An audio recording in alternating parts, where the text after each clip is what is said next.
Hello friends, ನಮಸ್ತೆ. ವರಲಕ್ಷ್ಮಿ ಕಿಚನ್ಗೆ ಸ್ವಾಗತ. ನಾನೀಗ ಪುದೀನ ಉಪ್ಪಿನಕಾಯಿ ಮಾಡ್ತಾಯಿದ್ದೀನಿ. ಹೇಗೆ ಮಾಡೋದು ಅಂತ ನೋಡೋಣ.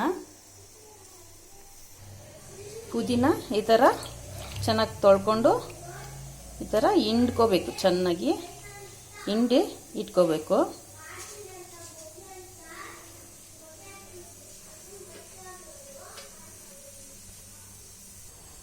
ಒಂದು ಸ್ಪೂನು ಮೆಂತ್ಯ, 2 ಸ್ಪೂನು ಸಾಸಿವೆ,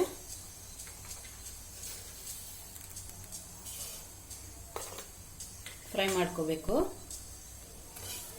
ಸಿಮ್ಮಲ್ಲಿ ಇಟ್ಕೊಂಡು ಈ ಥರ ಫ್ರೈ ಮಾಡ್ಕೋಬೇಕು. ಸಾಸಿವೆ ಸಿಡಿತಾ ಇದೆ. ಈಗ ಗ್ಯಾಸ್ ಆಫ್ ಮಾಡಿಬಿಡೋಣ. ಆರಿಸ್ಕೊಂಡು ಪುಡಿ ಮಾಡ್ಕೊಳ್ಳೋಣ. ಎಣ್ಣೆ, ದೊಡ್ಡ ಕಟ್ಟು ಪುದೀನ ತಗೊಂಡಿದ್ದೀನಿ.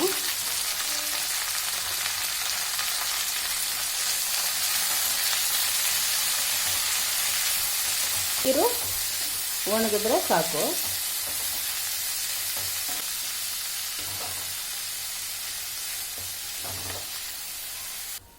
ಇಷ್ಟು ಹುಣಸೆಹಣ್ಣು, ಇಷ್ಟು ಬೆಲ್ಲ, ರುಚಿಗೆ ತಕ್ಕಷ್ಟು ಉಪ್ಪು, ಸಾಸಿವೆ ಮೆಂತ್ಯ ಪುಡಿ ಮಾಡ್ಕೊಳ್ಳೋಣ.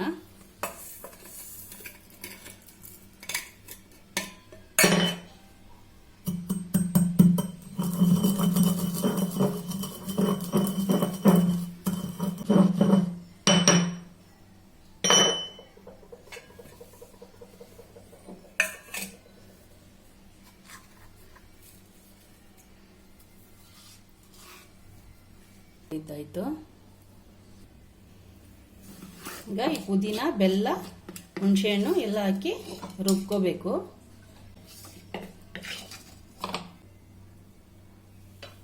ರುಬ್ಕೊಳ್ಳೋಣ. ಈ ಥರ ನುಣ್ಣಗೆ ರುಬ್ಕೋಬೇಕು ಪುದೀನ. ಎಳ್ಳೆಣ್ಣೆ ಸೇರಿಸ್ಕೊಳ್ಳೋಣ. ಈಗ ಎಣ್ಣೆ ಬಿಸಿಯಾಗಿದೆ. ರುಬ್ಬಿಟ್ಕೊಂಡಿರೋದು ಸೇರಿಸ್ಕೊಳ್ಳೋಣ. ಪುದೀನ,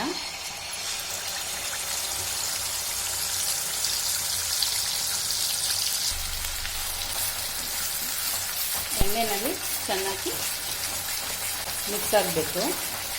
ಇದು ಬೇಯೋದಕ್ಕೆ ಸ್ವಲ್ಪ ನೀರನ್ನು ಸೇರಿಸ್ಕೋಬಹುದು ಲೈಟಾಗಿ.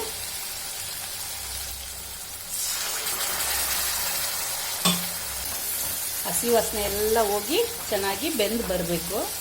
ಸಿಮ್ಮಲ್ಲಿ ಇಟ್ಕೊಂಡು ಮಿಕ್ಸ್ ಮಾಡ್ತಾ ಇರಬೇಕು.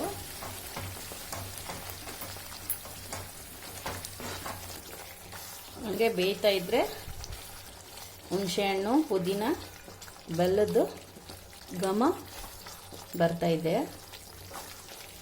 ಗಮ್ ಅಂತ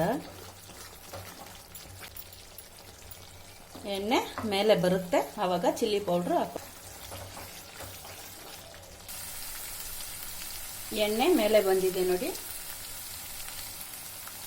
ಈಗ 1 ಸ್ಪೂನು ಚಿಲ್ಲಿ ಪೌಡ್ರ್ ಸೇರಿಸ್ಕೊಳ್ತಾ ಇದ್ದೀನಿ. ಚಿಲ್ಲಿ ಪೌಡ್ರ್ ಹಾಕಿದ್ಮೇಲೆ ಗ್ಯಾಸು ಆಫ್ ಮಾಡಿಬಿಡಬೇಕು.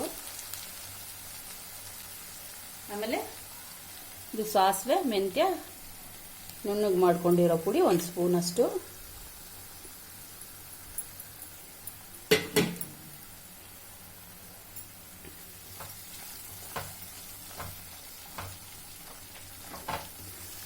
ಚೆನ್ನಾಗಿ ಮಿಕ್ಸ್ ಮಾಡ್ಕೋಬೇಕು. ಗ್ಯಾಸ್ ಆಫ್ ಮಾಡಿಬಿಟ್ಟು ಮಿಕ್ಸ್ ಮಾಡ್ಕೋಬೇಕು. ಈಗ ಪುದೀನ ಉಪ್ಪಿನಕಾಯಿ ರೆಡಿಯಾಗಿದೆ. ಹೆಲ್ತ್ಗೂ ತುಂಬಾ ಒಳ್ಳೆಯದು ಪುದೀನ. ಈಗ ಅನ್ನದ ಜೊತೆ ಟೇಸ್ಟ್ ನೋಡೋಣ.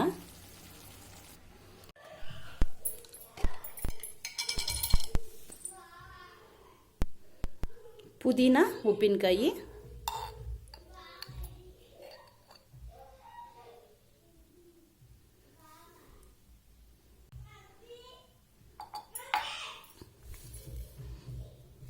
ಇಟ್ಕೊಂಡು ನಂಚ್ಕೋಬೇಕು, ಆವಾಗ ಟೇಸ್ಟ್ ಚೆನ್ನಾಗಿರುತ್ತೆ.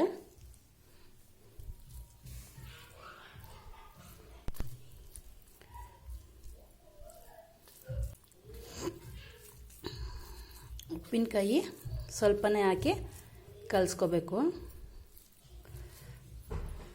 ಟೇಸ್ಟ್ ನೋಡೋಣ ಈಗ. ಟೇಸ್ಟು ಕಮ್ಮಗೆ ಚೆನ್ನಾಗಿದೆ ಫ್ರೆಂಡ್ಸ್. ನಾನು ಫಸ್ಟ್ ಟೈಮು ಟ್ರೈ ಮಾಡಿದ್ದು. ಪುದೀನ ಚಟ್ನಿಗಿಂತಲೂ ಪುದೀನ ಉಪ್ಪಿನಕಾಯಿ ತುಂಬ ಟೇಸ್ಟಾಗಿದೆ. ನೋಡಿ, ಈ ಥರ ಕಲಸಿ ಚಿಕ್ಕದು ಈರುಳ್ಳಿ ಇದ್ದರೆ ಈ ಥರ ಇಟ್ಕೊಂಡು ತಿಂದರೆ ಸೂಪರ್ ಆಗಿದೆ. ನೀವು ಈ ಥರ ಮಾಡಿ ತಿನ್ನಿ. ನನ್ನ ವಿಡಿಯೋ ಇಷ್ಟ ಆಗಿದ್ದರೆ ಲೈಕ್ ಮಾಡಿ, ಶೇರ್ ಮಾಡಿ, ಸಬ್ಸ್ಕ್ರೈಬ್ ಮಾಡಿ. ನನ್ನ ಚಾನಲ್ ನೋಡಿದ್ದಕ್ಕೆ ಧನ್ಯವಾದಗಳು.